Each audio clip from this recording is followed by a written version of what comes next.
We are live. What do you know? And we are alive. Look, I'm testing my pulse here. Dum, dum, dum, dum. To be honest, I'm half dead. Yeah. And then when I get closer to my amor, dum, dum, dum, dum, dum, dum, dum. You see, so it really does work. It really does work. And how are you today? Thank you for joining us, and it's great to have you along.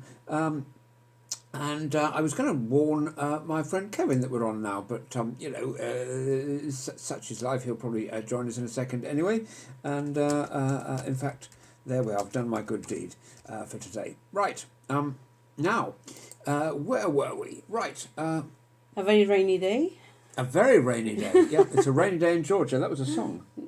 Oh yes, I think I heard that. Yes, I Very heard nice that song. before. Yeah, beautiful Very, song. very, very, very beautiful song, which we'll have a listen to later probably. So we're going to talk a bit about the old virusy thing and a few other things as well, because it's day 80. Can you believe it's 80 days since this lockdown thing? Mm-hmm. And it doesn't seem like a day over 79, does it? Oh God, it's really, really driving me crazy in terms of normal life. But hey ho, here we go. Yeah. We were talking Feeling about that safe. today, actually, about we were about sort of setting up Zoom groups for our friends and that kind of thing, Yeah. and it would be a nice thing to do. A very good evening to our excellent friend Kevin. Thank you for joining us this evening. So, what's the big news? Shall we start with the super soaraway sun? Yeah. They found an extraordinary way to insult Professor Ferguson, who was the government's advisor, and what do they call him here? The infamous bonking boffin. That's some name. Yeah, it's I would regard that as libelous. But anyway, I guess they have a lot of money to pay to their solicitors to defend that. But I would be quite offended if somebody said that to me, to be perfectly honest. But basically, what they've done anyway is they have interviewed a few scientists who have been doing a bit of government bashing, because it's about that time of year. It's about that time of year. It's a rainy day today. There wasn't much going on in the news. So, in fact, Neil Ferguson himself said that the UK's death toll would be at least half what it is now if the lockdown had started a week earlier. Because if you think about it, it was doubling every few days. The numbers were when Boris finally said enough. And now Sir David King has come on board as well to go public on this, and he was a former government chief scientific advisor. And he said if we'd gone even earlier than that, he thinks that the death toll might have been just 10,000. So that's all quite interesting. And somewhere else in the news today, there was someone saying that the figures had been hugely overrated, and that it's probably less than that. Hello Darius, and hello Paul. It's very good to have your company this evening. Thank you for joining us.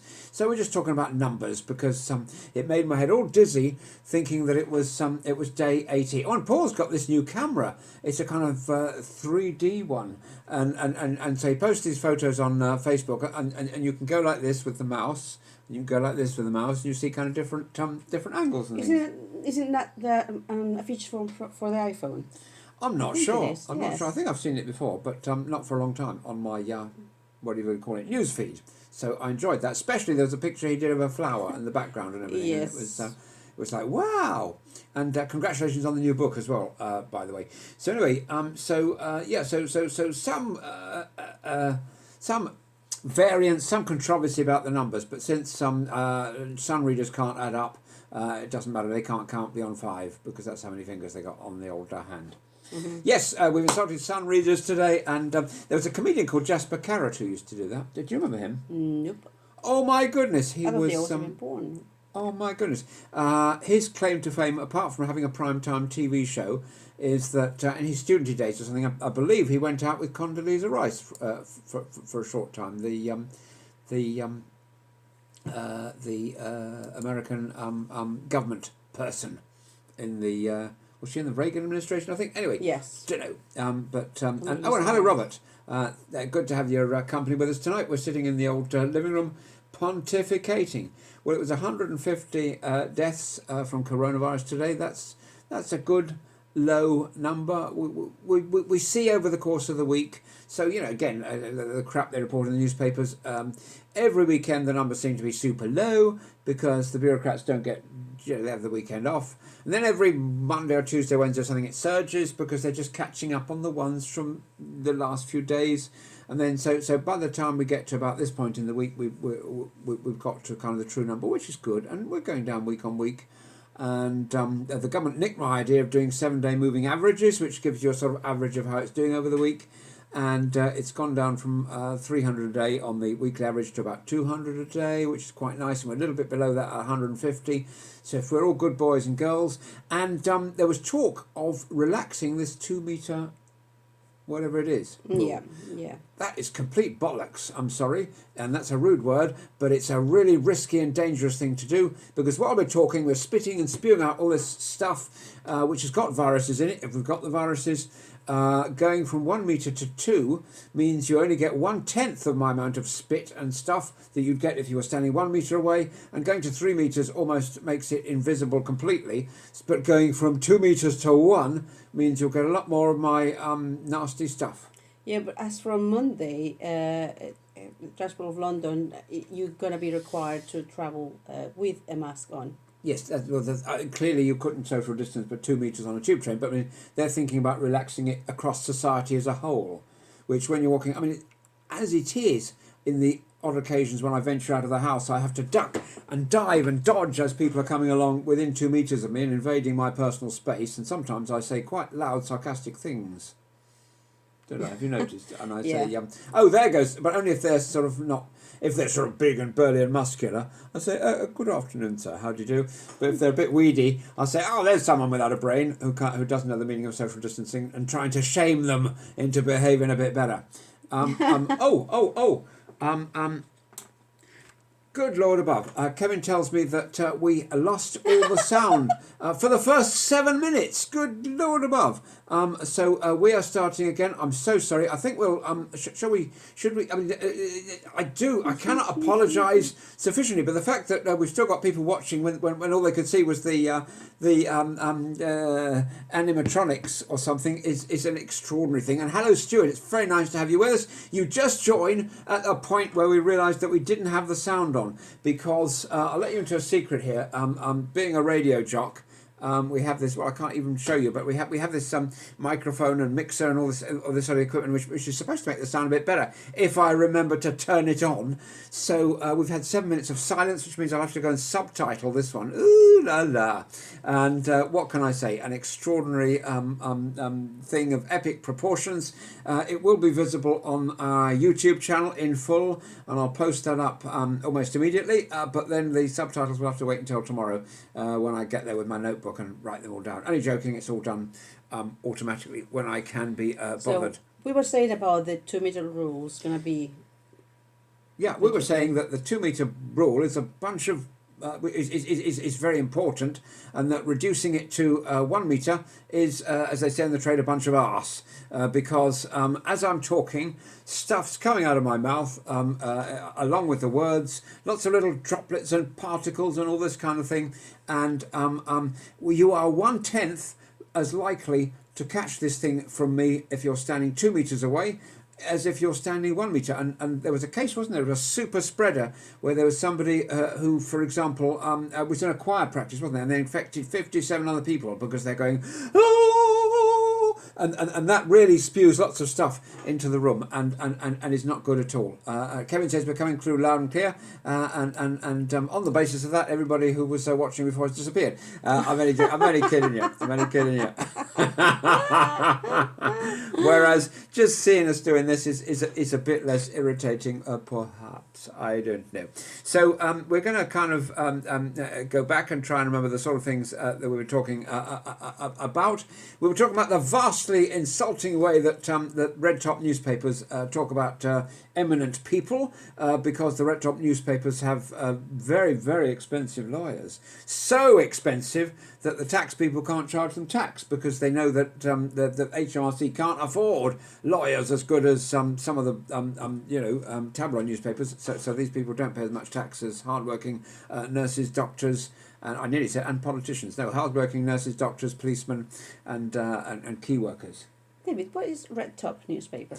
The red top newspapers are the ones which are the tabloids, because mostly they have a banner across the top that says the Super Soaraway Sun or the Magnificent Mirror or the mashed up Mail or something, and the Expressive Express or whatever. So they call them the red tops. It's just that not all of them have red tops as such, but some of them do. Anyway, 80 days, says Stuart. Yeah, it is quite a thing, and we haven't gone around the world in 80 days. We've just about managed to circumnavigate our garden, so we're not quite as nifty and as nimble as Captain Tom in that respect, and nobody sponsored us. Sir Captain Sir Tom, honorary Colonel Tom, isn't he? So yeah, wonderful guy. Let's not knock his terrific achievement. Our garden is about the size of the average kitchen table, but we're still working our way around, and it's taken us 80 days. A bit like Jules Verne, if you get the thing. But anyway, after hugely insulting Professor Neil Ferguson by calling him, and I quote, and this is the Sun and not me, so sue them and don't sue me, because I think it's outrageous. They call him the infamous bonking boffin. I mean, he couldn't help it, let's be honest. But anyway, he was the guy behind the maths and the science who advised the lockdown, and he has come out, and I agree with him, 100% agree with Professor Ferguson, that he said we underestimated how far into the epidemic the country was, and he said that the number of people who had died would have been half what it actually is if we'd shut down just a week earlier, because of the fact that the cases were doubling every couple of days. So pretty obvious, but it wasn't to certain people in the higher echelons. And interestingly, Boris at the moment is said to be the least popular world leader at the moment because of Corona. But it's not entirely his fault. It was some lab somewhere, wasn't it? Allegedly. Now, anyways. So David King is a former government chief scientific advisor. He said he believes that the COVID death toll in the UK might even have been only 10,000 if we'd done the lockdown sooner. So the conjecture goes on and continues. Certainly far more people died than needed to, particularly in nursing homes, when and that was almost criminal negligence in my view, sending people from hospitals back to care homes without testing them. And I think heads should roll about that. Quite literally, bring back the guillotine. Yeah, I know. It's that serious. We'll be sitting there, Irma and I, in the front row doing our knitting while they're doing that, when they find whoever is responsible. You know about that in the French Revolution. Yes. Where the ladies were sitting in the front row doing the old knitting while the guillotines were rolling. No chance. Yeah, it was like entertainment. It was like what do you call it? Good Morning Britain or whatever, or Oh, God. or Neighbours or something. Well, I'm glad that we've advanced a little bit more. We still get the odd outrageous thing happening, but I'm glad that we are not living those days anymore. Yeah, that was. I mean, the Romans had their bread and circuses as well. In the circuses, these gladiators used to get mashed up. But the French Revolution was much more recent than that. Yeah, I And, know. and literally, all the grannies were coming there with the knitting, plain one, pearl one. Oh yeah, like my scarf.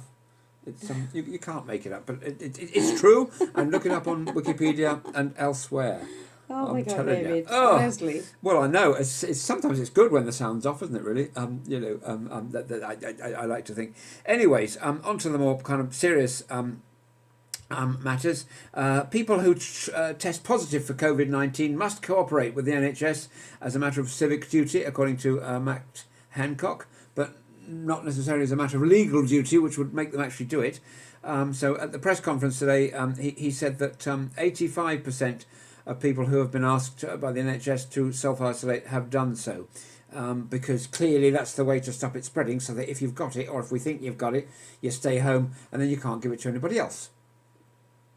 Kind of obvious, really. And if only everybody had stayed home from day one, we wouldn't be isolating now, really, would we? If this thing can only live outside, tell me, if this thing can only live outside the human body for 72 hours, how come we're 80 days in and it's still floating around out there. Could it be because there are naughty people not doing what they're supposed to? It could be the case. Hello to Margarita, hello to Anita, and hello to Emily. Thank you so much for joining us. And Kevin asks, coming back to, because Irma thought it was safe now and that we got away from the guillotine in 1789 and Vive la Révolution, but no. Kevin Stevenson says, were they knitting Doctor Who scarves? I should think they probably were. And maybe the odd noble person managed to get away in the TARDIS just at the point where they were about to be done, and zoom off with the Doctor and become a companion. I don't know.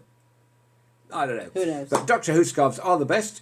My beard has been totally comificated for today. Yes, but I've found it finally. I've got it ready for tomorrow. So we are ready, night. and this is the actual comb that was actually used on the actual beard here, and then we actually sort of blew the beard into shape as well with the actual beard shaping apparatus. So you know we've been going the extra mile here, guys. So I hope it's appreciated, and I almost look human today, so they are telling me. Yeah, I'm gonna have a go at your hair too. See, I can't look too human because if I want people to distance from me on account of this virusy thing, the more I look like a yeti, the better it is because I can just scare them. They'll go away. This is your human look because one of our friends sends a photo of what you were looking like. Yeah. You call that a friend? What kind of person sends somebody with a photo of me at 92 kilos?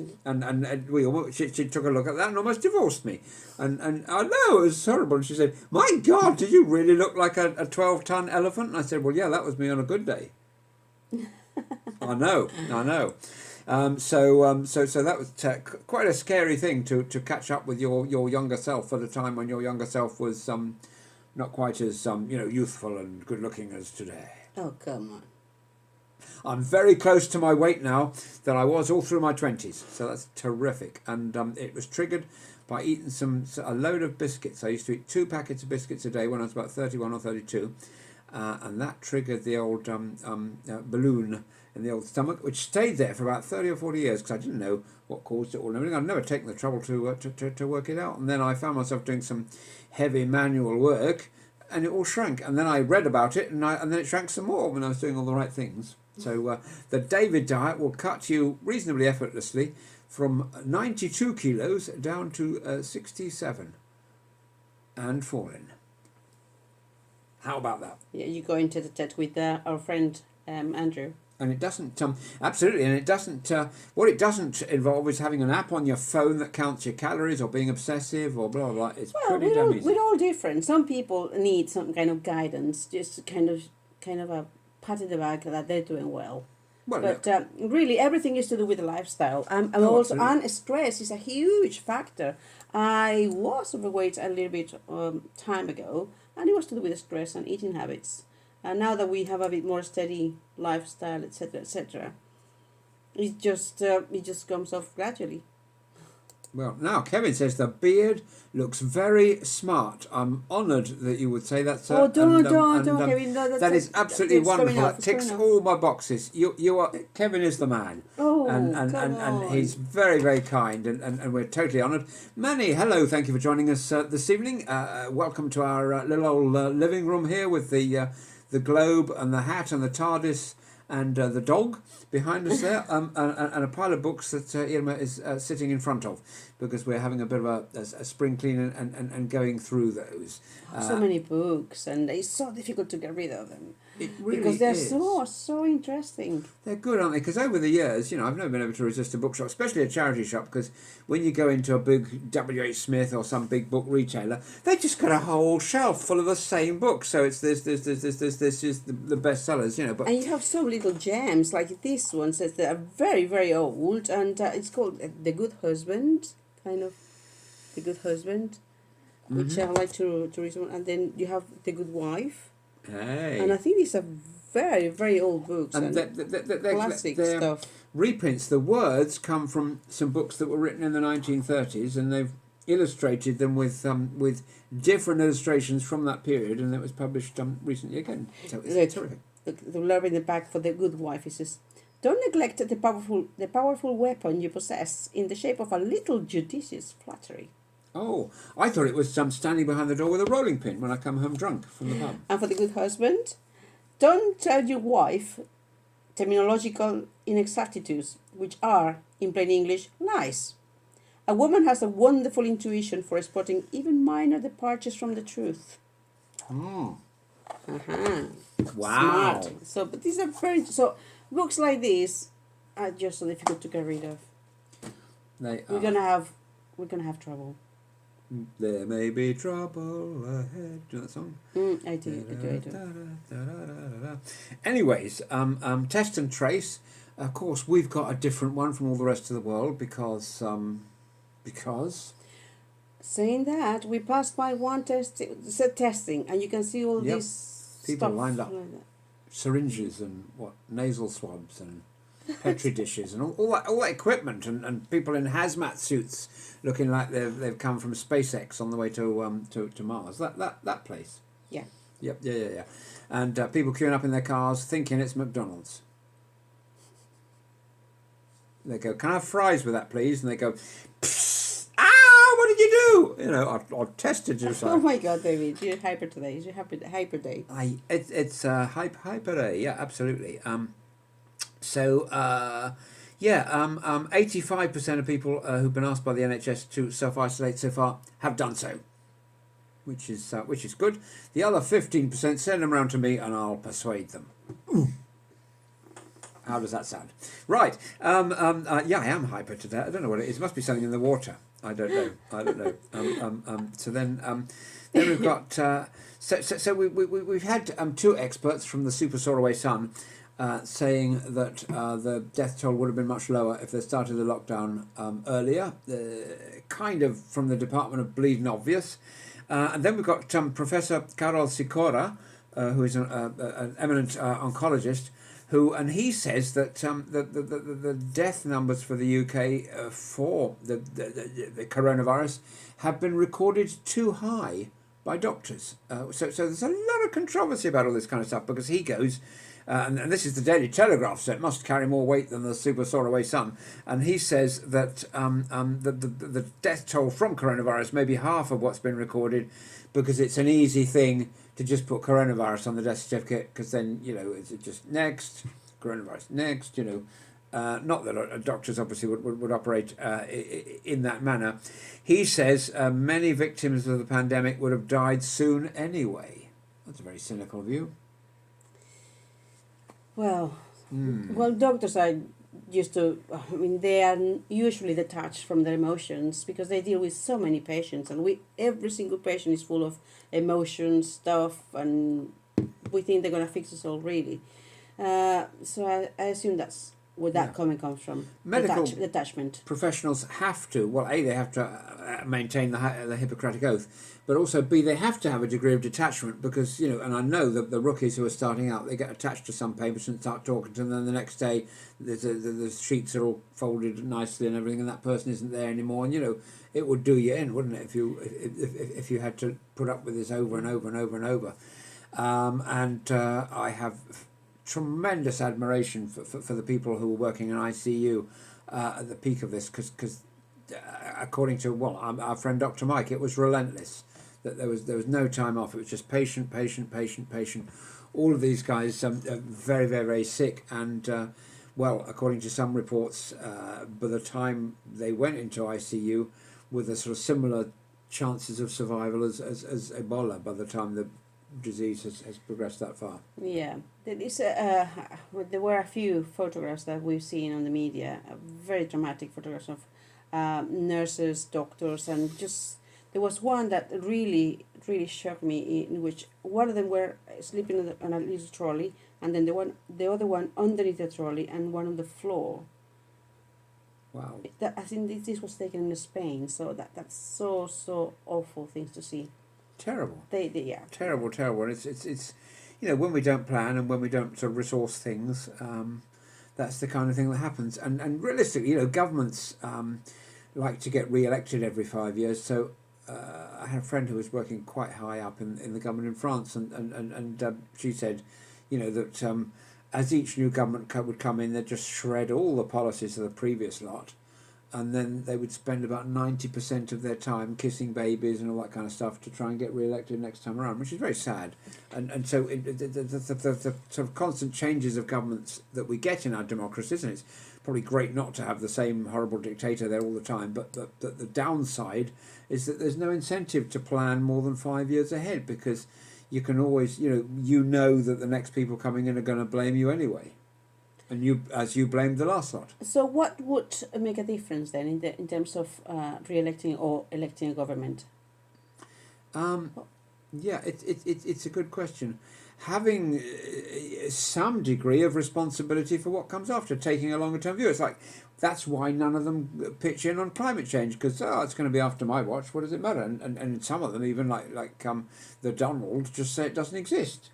So it's good to be able to make a 5, a 10, a 15, a 20-year plan, because it's about our planet, not about being able to ride to the ministerial offices in a limo. I was reading an article on The Scientist that spoke about that, in terms of that, we are very busy with the coronavirus, and yes, we have seen a lovely response from the planet in this case on terms of global warming.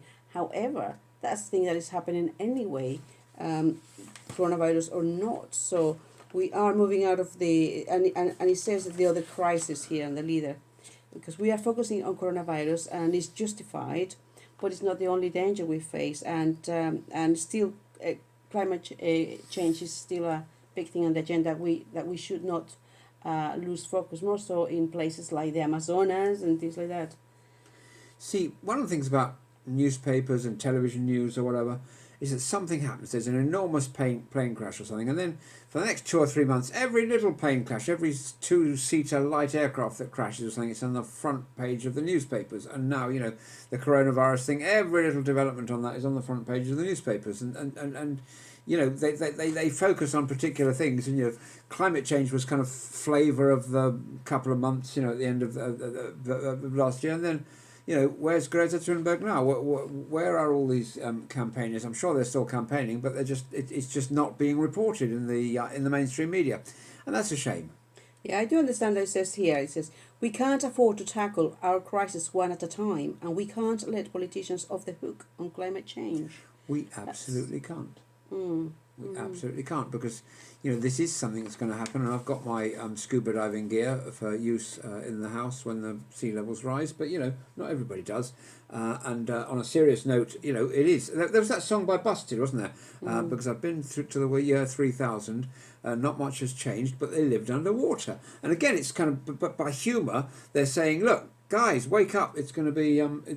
This is serious stuff. This is serious stuff. If those ice caps melt, the water goes up. It's pretty bleeding obvious. Yeah, but everything has to be you have to rethink everything from zero in terms of the economy, countries, people, and we're going to make a difference. Because we've been in lockdown for so long, we know that we can survive without going to the shop every 5 minutes or buy a new top every 2 seconds, or just because we're bored going to online and just buy stuff. We have to really become very conscious about our expenditure in terms of creating a wealth that is going to look after us in the olden age, when we become old, and that kind of thing. Yeah, during our current spring cleaning, we've uncovered a wardrobe which is shrink wrapped, and it's one of my wardrobes, and it's not shrink wrapped as Irma probably thought, because if you go through there, you'll find yourself in Narnia with the Lion, the Witch, and the Wardrobe. It's not that. Well, we don't know. It might go flying out when you open it. Maybe, but it's all wrapped up, and inside it are my clothes. You see, so that's what I'm saying. What if you let a moth inside that? Ooh, if I let a moth inside there, well, he'd pretty soon suffocate, wouldn't he? Because there wouldn't be any air. So he wouldn't get very far, or she, or it. Depending Something's going to come out of that. Yeah, absolutely. So only 151 COVID cases, and for those of you listening with sound at the beginning, which would only be on our YouTube channel, the cases fluctuate over the course of the week. So then newspapers obviously go, well, hey, numbers up, numbers down, numbers up, numbers down. But over the weekend, the bureaucrats have got the day off, Saturday and Sunday, so they're not really counting very hard. And so they work very hard on Monday and Tuesday, which sends the figures up as they aggregate all those weekend figures as well. And then sort of towards the end of the week, like now, the sort of figures we got are about right.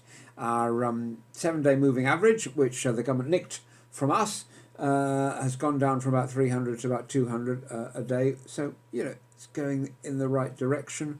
And provided everybody's reasonably sensible and does a bit of the old social distancing, we might just get off the hook. We might just get off the hook with this. But it's touch wood. Yeah, but 80 days. How?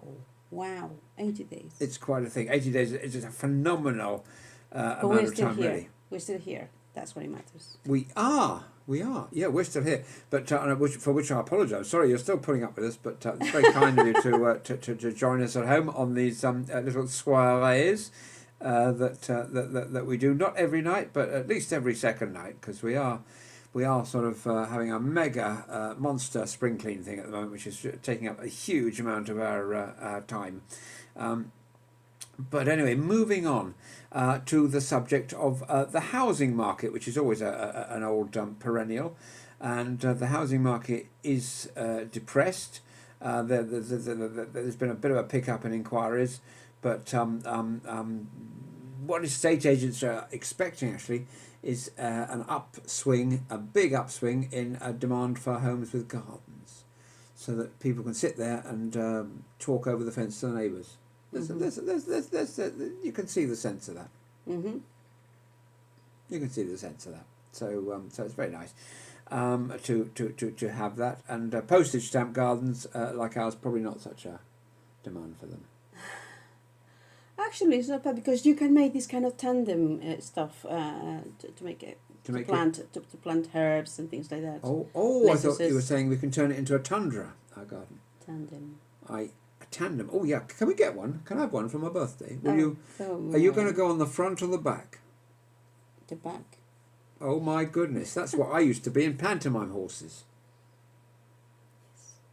I know, it's very undignified. Very undignified. So yeah, things kind of moving forward slowly with houses, which is always a kind of indicator of the economy. Now, Sky News tells us that up to 80%, that is 8 out of 10 people who have been diagnosed with COVID-19 don't have any symptoms at all, which is great for the 8 out of 10, but it's very bad for the 2 out of 10 who are going to get this and who are going to be very ill. And so it makes it almost impossible to control it if people are not coughing. And I think at some point we should have this antibody test to see if we've had it, because it's quite useful. We were talking about that in the car today when we saw this testing centre. We did. So we'll have our MOTs. Yeah, we'll probably go tomorrow and just see whether it's, and we'll let you know if we do go. Yeah, we probably won't go tomorrow, but we'll probably go one of these days. Tomorrow we're probably going to be quite busy. Ouch. Super busy. Probably super busy. Kevin says, hello to Sarah, who just joined us. Kevin says, personally, I'm still not convinced on climate change. I'm more concerned about the amount of plastic and rubbish that is accumulating. Well, this is a thing also. Well, when I speak about climate change, I think Earth goes through cycles. Everything is about cycles. So we experience that cycle. Some of them are strong, some other ones aren't. But what is for true is that we are very, very, very... we are a race that really pollutes everything, and we have become...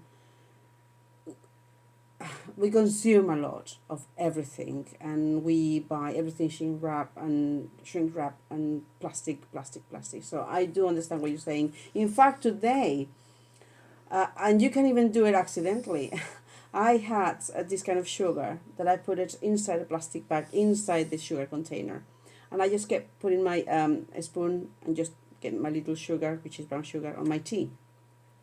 And then I realized that it was, this bag had been taken, it had a little bit of holes. So I assumed that I was taking a little bit of plastic on it. So we don't even realize we're doing it ourselves. And so we have been doing this for a long time. We created a fabulous product that is called plastic because it lasts forever. So that plastic has been dumped in places, and it never decomposes. It just stays there forever. The good thing is that Mother Nature always takes over, and you get to see all these ancient stuff in which people have built temples, etc., now overgrown and beautifully decorated by Mother Nature. So the only difference is that plastic is a pollutant. So yes, I am totally 100% with you, Kevin. Yeah. Mm-hmm. What are your thoughts? Yes. Kevin says, Daisy, Daisy, give me your answer too. I'm just crazy over the love of you. It won't be a stylish marriage. Oh, is that to do with the questions? But you'll look sweet upon the seat of a bicycle made for two. No, it's about a tandem. It's a Victorian kind of music hall song about a tandem. That's just so fantastic, really. I mean, my grandmother used to sing me all those songs because obviously she grew up during that period. She was alive for about 20 years of her life was spent with Queen Victoria as the Queen. Yeah, whereas 100% of our lives has been spent with QE2 as the Queen. QE2. Well, the QE2 was a cruise ship, the Queen Elizabeth II, but you know, Her Majesty is Her Majesty the Queen the Queen Elizabeth II. Kevin says he absolutely agrees with Irma about the Earth's cycles, and I tell you that the Ice Age was a bit of a bugger because we just couldn't get the central heating up high enough. That was my worst one. I wouldn't really want to be around then. It survived it. You can see it. Yeah, it does. I mean, cold. Whew, I don't like too hot either, really. So I like. I wish it could be spring every day. Is that a song? Oh, I wish it could be spring every day. But it was Christmas with the song by Wizard, with featuring Roy Wood. Yeah, it is. It has been suggested that 8 out of 10 people, 70 to 80% of people with this virus don't have any symptoms. So how do you know? You know, and the only way you know whether people have got this or not is by test. So that's what you have to do. Keep testing, and don't make it esoteric and difficult to get hold of.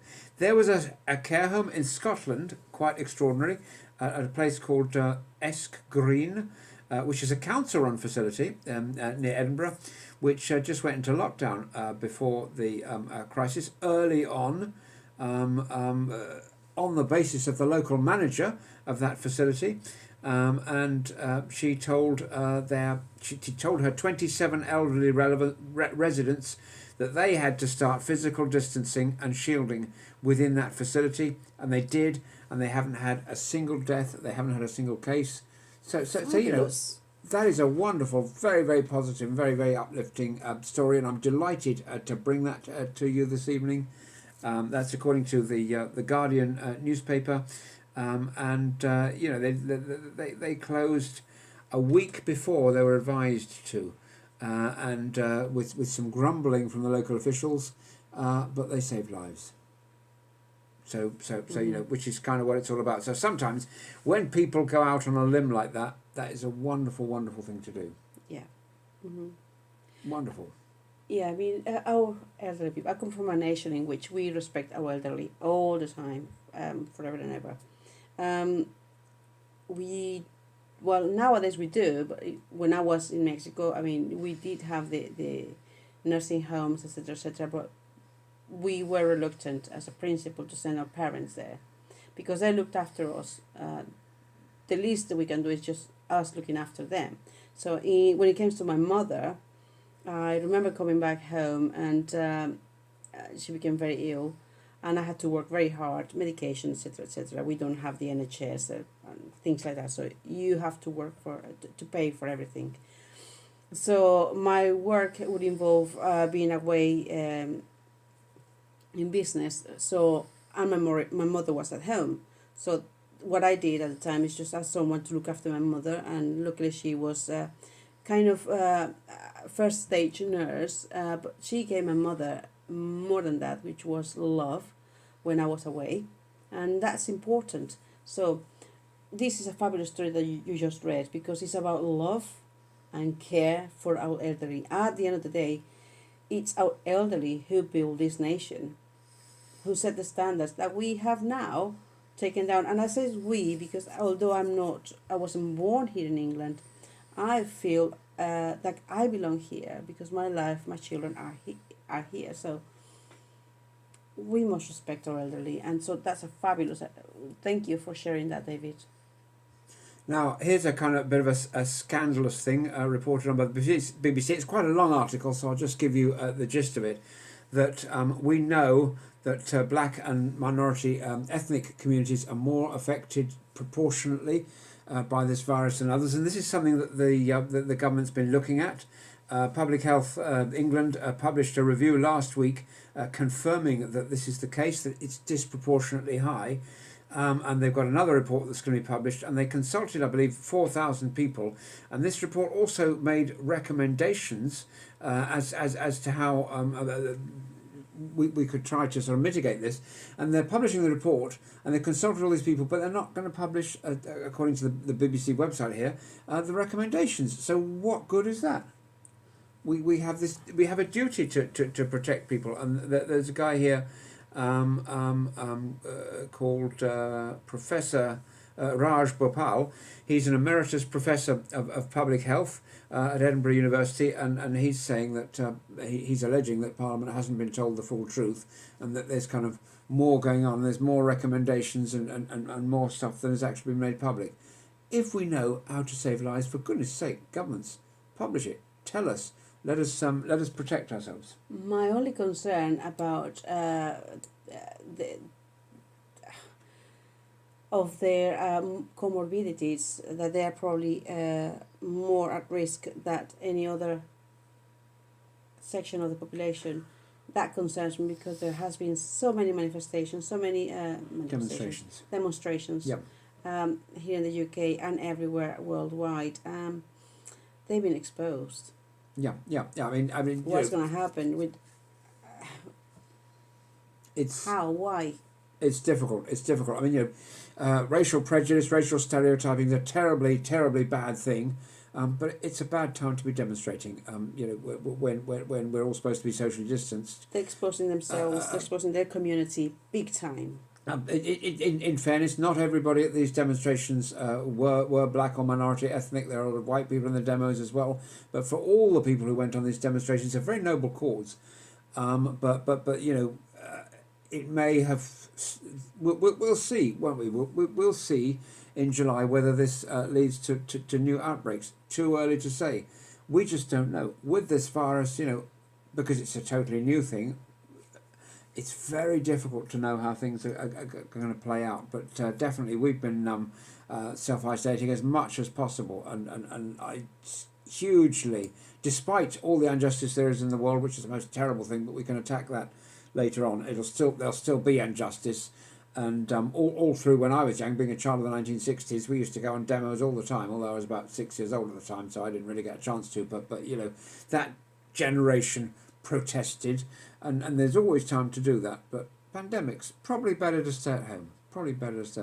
Yeah. Kevin says and hello Maureen, thank you for joining us this evening. Kevin says, I wonder if they aren't publishing the recommendations because they don't want to be seen as racist, even though we know that this affects black and minority ethnic more. This would be terrible if they weren't publishing recommendations out of political correctness, knowing that they can save lives. Because if somebody told me whatever it was that I had to do, and I could, and it would make me less likely to die of a terrible disease, I would do it, even if I found it a bit distasteful or whatever it was. If they said to me, I don't know what, if they said to me, I don't know, swallow a herring whole every morning, and even though that's not a very nice thing to do, I would do it, and whatever it might be. It was just a sort of random thing. But how can you control the crowds? Well, you can't. Precisely. That's why it's not being done. But it is bad. Because nobody wants to take the blame. Nobody wants to take the backlash of any comments being made. Yeah. Because then it just goes on a huge spiral. And we saw, didn't we, in America, in some of these demonstrations, the police were employing this technique of kettling, which I believe we invented here in the UK, which means kind of squishing the demonstrators into a small space and keeping them there, which would exacerbate things even more. Oh God. There were definitely reports of this in Washington and in New York. Terrible, terrible things. Let us move on to the happier stuff, and then we'll get on to the old government recommendations. There is happy stuff going on in the world, you know, and every day we see more and more of it. There's a story about being the experience of being an elephant in Thailand. Now, I was an elephant here in the UK until I lost quite a lot of kilos. So now I can't blow water out of my trunk anymore, or any of those things that elephants do. I can't wear any of my old clothes either, which is why they're shrink wrapped in the wardrobe. So if you're an elephant in Thailand, then you're kind of and it's great that we're seeing circuses now not use animals anymore in this sort of degrading fashion, but many elephants in Thailand are forced to perform tricks for tourists, and they are kind of abused in the meantime to make sure that they do what they're told. Tourism has dwindled away everywhere. And so 1,000 of these elephants have been brought home from the tourist spots, and they're now sort of roaming in the wild, and they've reappeared in remote parts of the country, and they're living their lives, as nature intended, which is a terrific thing, and being welcomed back by the locals, which I think is a very very nice thing. Now. There's a company, I won't advertise them, but they're a wedding company who are installing high-speed internet to broadcast ceremonies and speeches for guests who can't attend because of this virus. And they've also got temperature reading cameras, so if anybody arrives there with a fever, we can take them outside and politely ask them to isolate themselves. Actually, that brings me to this. On a shop, they're selling this kind of just shoot from afar. No. Just from afar without touching or anything. Okay. And you can detect the temperature. So probably that's one thing that you need to get. One kind of gadget when you're out. When I'm walking out and about, yeah, and I can shoot people remotely. That's a good idea. No. Definitely love to do that. I mean, but it's got to be a Colt 45, really, not a thermometer.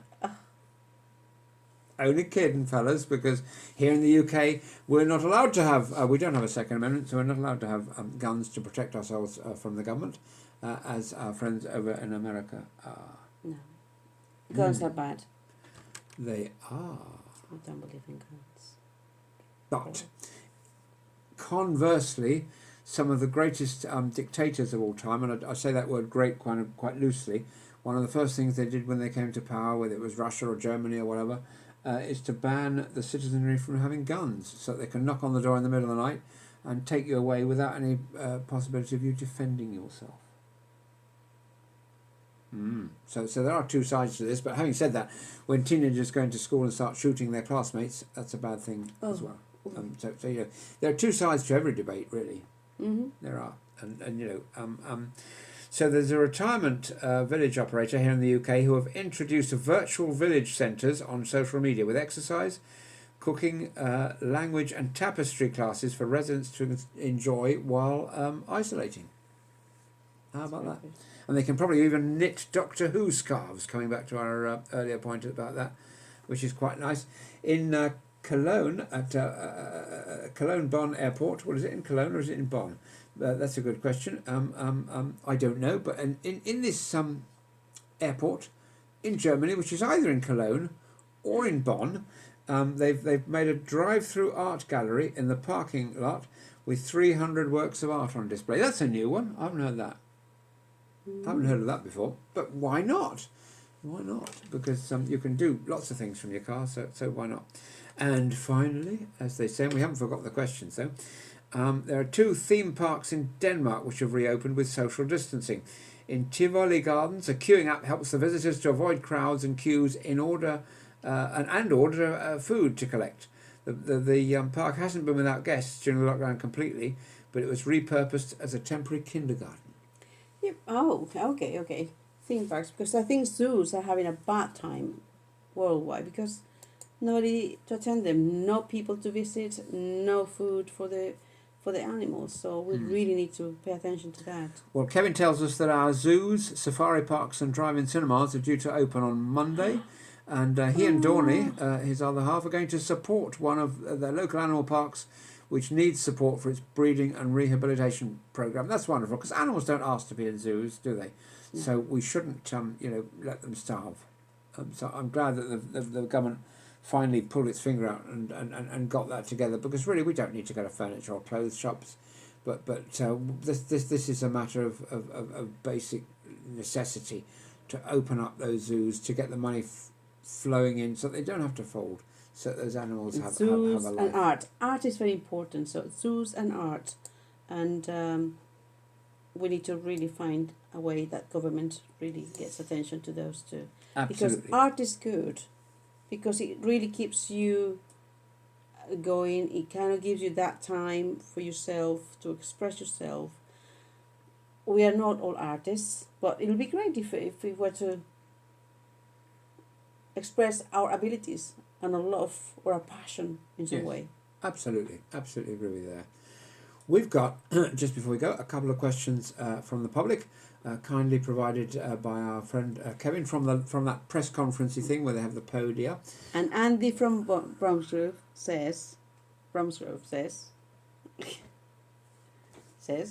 Yes, Andy from Bromsgrove says. Oh, we're doing this in reverse. Okay. Yes, we do. And I'm going to ask you the question. If one employee is tested positive, does that mean the entire workforce that had contact with that person needs to self-isolate? Yes. Everybody going home. And there you have it. Yeah. Off you go, quick as you can. Don't take the tube because you might infect people there, so walk home. Okay. Now, your turn. My turn to...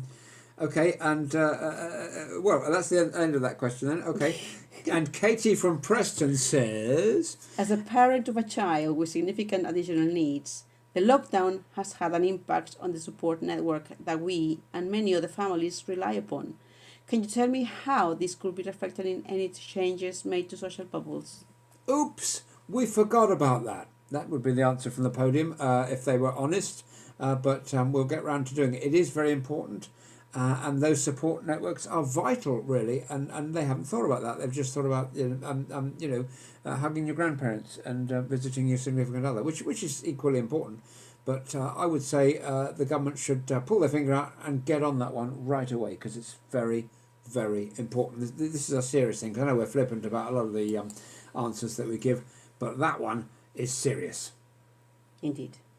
So I think we'll take our leave of you now, and we'll leave you with some of Irma's customary wisdom, if that's okay. And hello to Sharon. Oh, Sharon has joined us. It's very nice to have your company this evening. Haven't seen you for a while, and hope that all is well in your neck of the woods. Mm-hmm. Right. This is from Oscar Wilde. As I think it is very healthy to spend time alone.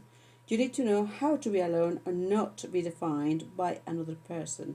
So this coronavirus time is the chance. It is the only chance that we have to test ourselves to be alone, and if we happen to be alone, or to appreciate solitude. Mm-hmm. It's such a great present, solitude. Yeah, and you're very patient, because you've got this fellow who's moving the cheese around in the fridge all the time, and and you don't need to say who moved my cheese, because it obviously was me.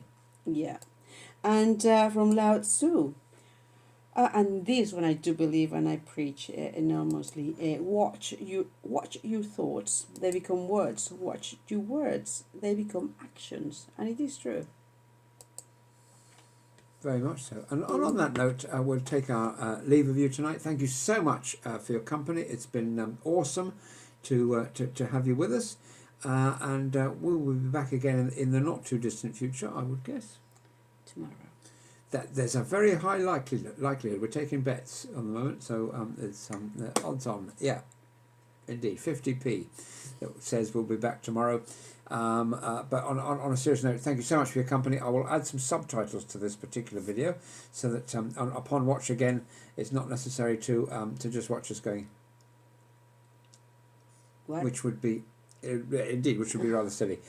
So take very good care, look after yourself, and keep the old social distancing. Doesn't matter what the government tell you. You know it's the right thing to do. Thank you so much, and a very good night. Good night, all. Oh.